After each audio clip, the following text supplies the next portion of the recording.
Everyone, good evening সবাইকে। আশা করছি সবাই ভালো আছো আর সুস্থ আছো। তো দেখো, আজকে ছিল বাসন্তী পূজার অষ্টমী।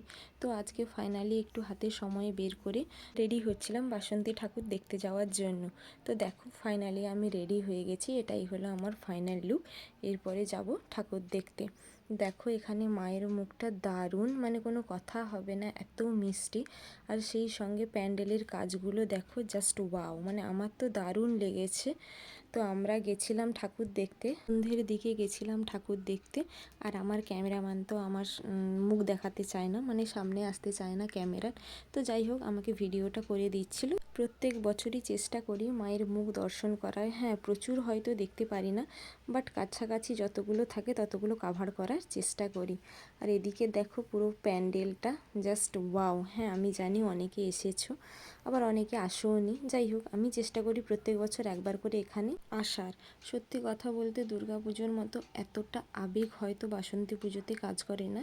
হ্যাঁ, হয়তো এটা আমাদেরই জন্য, কারণ প্রথম থেকে দুর্গাপুজোটাতে এরকমভাবে কাটিয়ে এসেছি তাই। তো যাই হোক, এখানে আর একটা ঠাকুর দেখতে চলে এসেছিলাম। তো এটা এনাদের বাড়ির বারোয়ারি পুজো। যাই হোক, তো ওই আগের পুজোটার মতো এত লাইট ছিল না, এত ভালো প্যান্ডেলও নেই, কিন্তু নর্মালি বাড়ির পুজো যেরকম হওয়া উচিত সেরকমই হয়েছিল। আর জাস্ট মায়ের মুখটা দেখো, ওয়াও। পুজোর হয়তো মেবি কোনো ত্রুটি ছিল না। আমরা গেছিলাম জাস্ট পুজোর আরতি হওয়ার মুহূর্তে। তো আরতির সমস্ত কিছু প্রস্তুতি চলছিল। আর এই দিকটাতে দেখো, যেহেতু বাড়ির পুজো নর্মালি, তো সেজন্য কোনো রকম আড়ম্বর ছিল না। আর এদিকে আমি মোটামুটি ভিডিও করছিলাম একটু। এটা অনেক বছরের পুরনো পুজো, ওনাদের বাড়ির বারোয়ারি পুজো।